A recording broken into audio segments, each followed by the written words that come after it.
Welcome to the Empower Students Now podcast. I am Amanda Werner, your host, and I have a website, amandarightnow.com, and that's WRITE. I don't talk about my website that often, but I do think it's a very useful hub of resources and information. Actually, recently I had a new teacher who's in a teacher training program email me about a YouTube video that I created years ago. And I have a YouTube channel too, but all the episodes come out on my YouTube channel, but just in audio form. But this teacher was asking about the resources I mentioned in the video. And I get emails like this a lot because I guess I didn't really do a great job actually including the resources in the descriptions of the video, but you can really, like, most of the resources that I discuss in my YouTube videos are on my website. So you could just use the search bar and search various topics and find all sorts of materials. I have like lists of vocabulary words that are important for writing teachers and reading teachers. Yeah, so there's like this little magnifying glass right next to the shop button. And if you click that, you can search whatever you want. Like if I search mini lessons for the end of the school year, I'm just doing that right now. You could probably hear me typing. Let's see what happens. So easy to plan end of year writing projects students will love. Your first mini lesson of the school year, how workshop is like playing Fortnite Battle Royale, mentor text for middle school. So there's not too much, but 31 mini lessons for the first month of school. So these are all like keywords with mini lesson in it. But yeah, it looks like I do have a good blog post about the end of the school year. But you could search any topic you want and see what pops up, because my website has existed for quite a while now.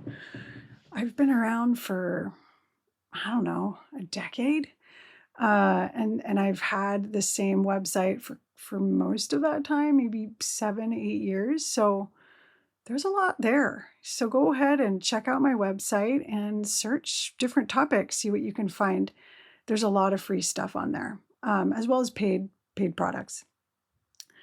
But now I want to talk about the topic of this episode, which was actually a topic that I was inspired to talk about. And this is a very off-the-cuff conversational type of, well, one-sided conversation.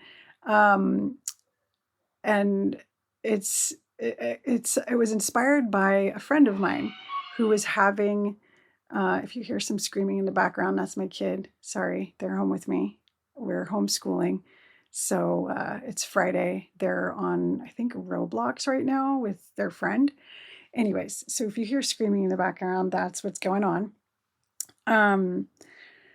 But this friend of mine, we're in a group text, a group of friends, and mine. They're all friends. We're all friends. That did not make sense what I just said. So anyways, a few weeks ago, maybe a month ago, she texted saying, "Oh no, my kid has been sneaking screen time in the middle of the night and in the early mornings. And they lied to my face about it multiple times. I am at my wit's end." That's not what they said, but that's how they felt. And I'm just thinking through what the consequences should be of this. And it just really, I don't know, like, and they were asking for sort of input, which is so awesome to have a group of moms that's like, I mean, how wonderful, to be able to share issues you're having in your own family openly, and so and not feel like you're going to be judged. What a gift. That's a rare thing. And just to be brave as a mom and share these kinds of things with your mom friends, it takes a lot of courage to say what's really going on. Um, but I, and this friend of mine was like, he broke my trust, and that is so true. And my response, the reason I want to talk about this topic is because I think a lot of teachers and parents, administrators, just anyone who works with kids, um, and you're probably, if you're older, if you're like an 80s kid like me, you grew up with punishments. I mean, they were called punishments and being grounded and things like that when we were growing up. But now punishments has kind of turned into this word consequences. And like it means the same thing. It means the same thing. And so I had a lot to say about this because I really do think that there's a different approach when a kid is breaking trust, lying or sneaking or just doing things that aren't right, or that are like that maybe we automatically assume needs a consequence, whatever that is, whatever that behavior is. It could be a lot of different things. And I just, as a kid that got in trouble so much, I really did get in trouble a lot. I was grounded a lot. I was punished a lot, and for good reason. I was stealing. I was drinking. I was doing drugs. I was sneaking out. I was a rebel.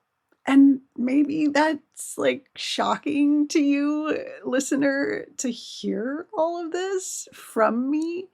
But it's the truth. And I was punished a lot. And I think that a lot of times it's like adults, they don't know what else to do. But this episode, I want to talk about a different approach that I have learned actually works.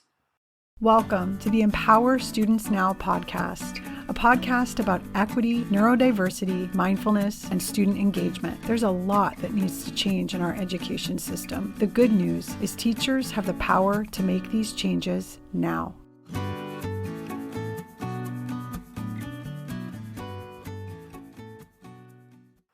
So here's what I said to my friend.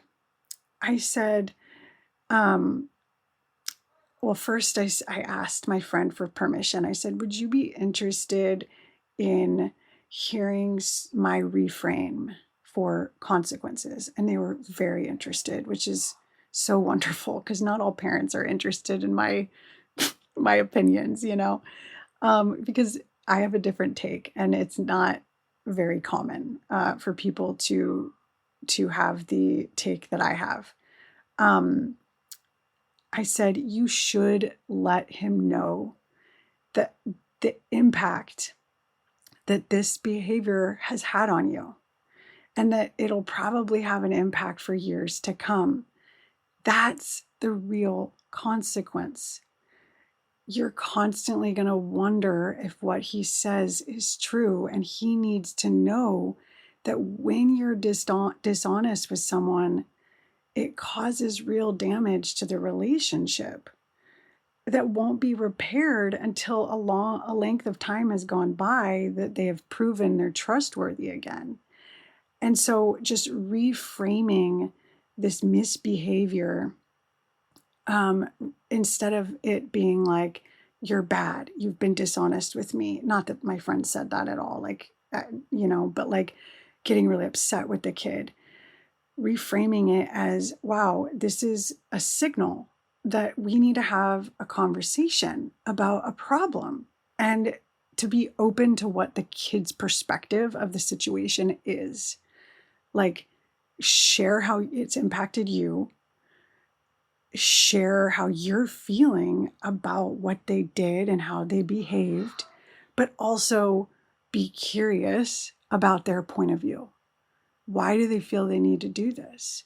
Why do they feel they needed to be dishonest? Like, actually ask for their perspective. And this is like this opportunity to talk about a real problem, to be open, to be kind, to show empathy. And yes, you could use the word consequence, but for my kid, that word is a big trigger, a shutdown word. It's a word that can shut my kid down and cause disconnection between me and my kid. So that's my reframe. My reframe is when a kid is quote unquote misbehaving or doing the quote unquote wrong thing, what if it's just a signal to have a real conversation with the kid about what's going on for them? And of course, not being, a rug that they're just going to like walk all over. And if your kid is responsive, like ask, like, what do you think the consequences of this should be? And maybe the consequences of losing your trust are big enough, like, and impactful enough. They probably are going to impact the kid and make the kid feel pretty sad and upset, but maybe not, maybe not. I don't know your kid. I don't know your students. Another one of my friends suggested, and I think this is a great suggestion too, maybe you need to shut the internet off at certain times. Maybe your kid needs more boundaries. Maybe you got to lock up the device for a while. But if you do use those types of consequences, then, saying it at a time when you're not angry, saying it in a calm way, explaining why, explaining that, as a parent or as a teacher, it's my job to help you and to keep you safe and to keep you healthy. I always would say that to my students. My number one job is safety and your happiness and your ability to learn, like making sure that this is a space where you have all of those things. And so because that's the environment I'm trying to create in this classroom, I'm bringing this back to teachers now.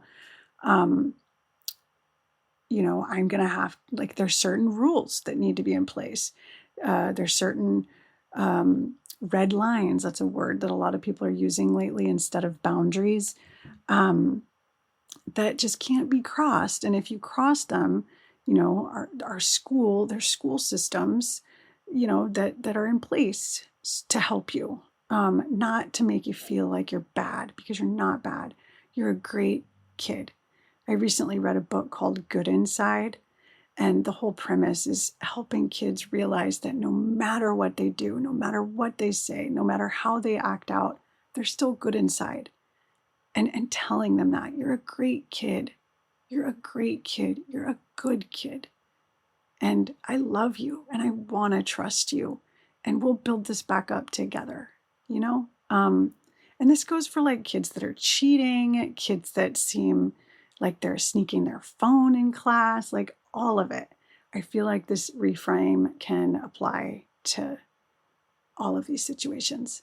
Hope you found this episode helpful. I know that reframing punishments and consequences in this way, that it's about like, okay, there's a problem and let's solve it together in more of a collaborative way.